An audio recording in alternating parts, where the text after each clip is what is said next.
Hello, my name is David DeSaro, and the title of this project is Creative Writing and Technology, Demystifying the Writing Process. And kind of as a little tagline, I think it should really be demystifying one writer's process. I'm not comfortable with saying that there's a be-all, end-all to the writing process. Obviously, everyone's process is different. With this project, it's sort of just examining my own process, and in the particular context of writing a creative writing piece. A short poem is what I'm going for here.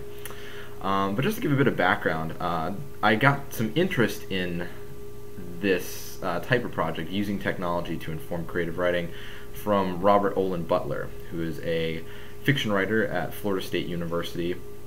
He actually did something similar to what I'm going to embark upon. He set up a webcam and set up a screenshot program and just kind of talked through his own process of writing as he was writing a short story.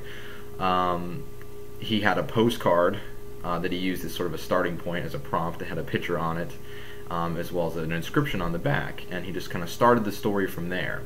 And he gave a little bit of narration as he was going along, talking about why he was making some of the changes he was making. One of the things I think was missing a little bit from Butler's work was how exactly doing something like that could inform pedagogical practices, right?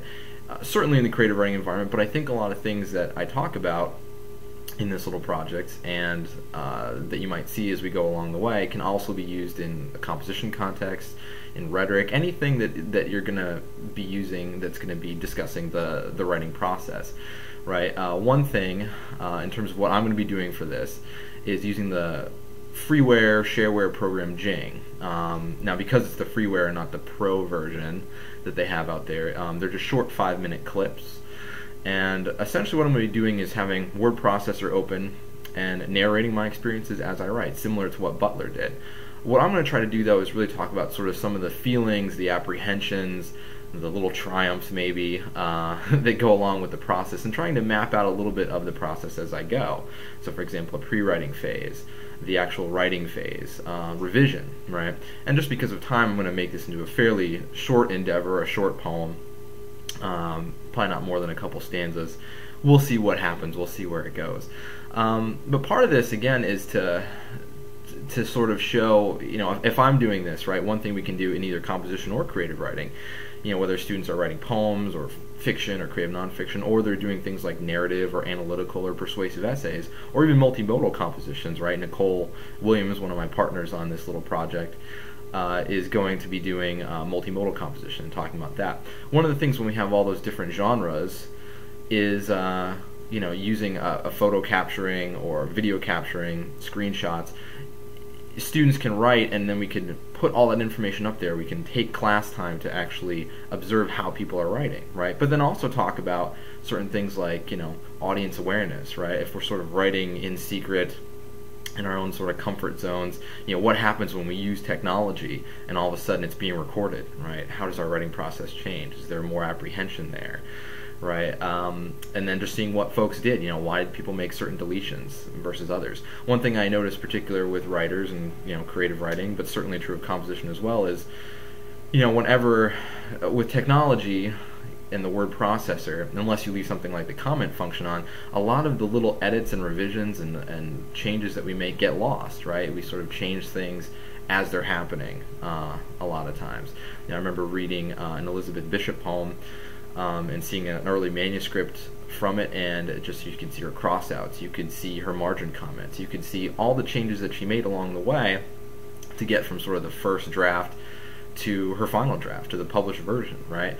So kind of what I'm trying to do here is narrate my experiences, talk about some of the things that are happening as I'm writing, again, just to sort of facilitate discussion and have it be something that we could think about using for our students to do, have our students do that in the classrooms as well, to talk about the writing process, to maybe demystify some of the things that surround, particularly certainly creative writing still has a great deal of, people think that, a poem just comes from the muse from somewhere, it comes out of the ether of the universe, right, and just is how it is on the page, right, and particularly introductory students buttress buttress against the notion that, oh, I can revise. They sometimes feel that, it's where it came from, and it was my inspiration, it's my own personal feeling, and it's true to me, and it's not getting changed, right? I was one of those folks as an introductory creative writing student, right? And obviously over time it's changed, and those of us, writing expository essays, writing scholarly work and pieces, we know, being in higher education for quite a while, that it's not quite like that. There's a lot of revision, there's a lot of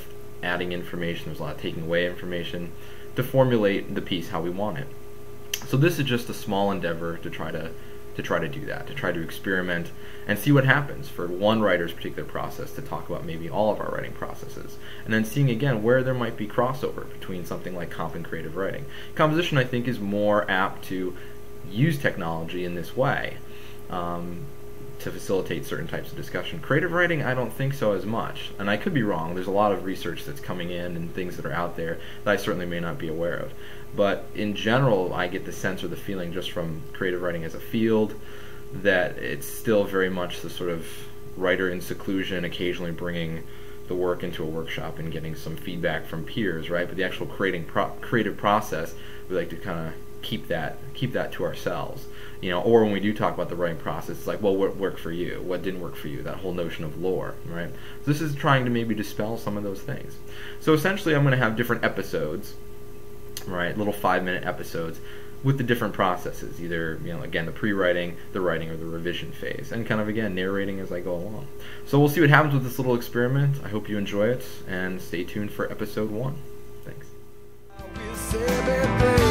As we drift across the ocean, all the ones we left behind, moving forward with your motion, you were always on my mind, like a message in a bottle that you might not ever find.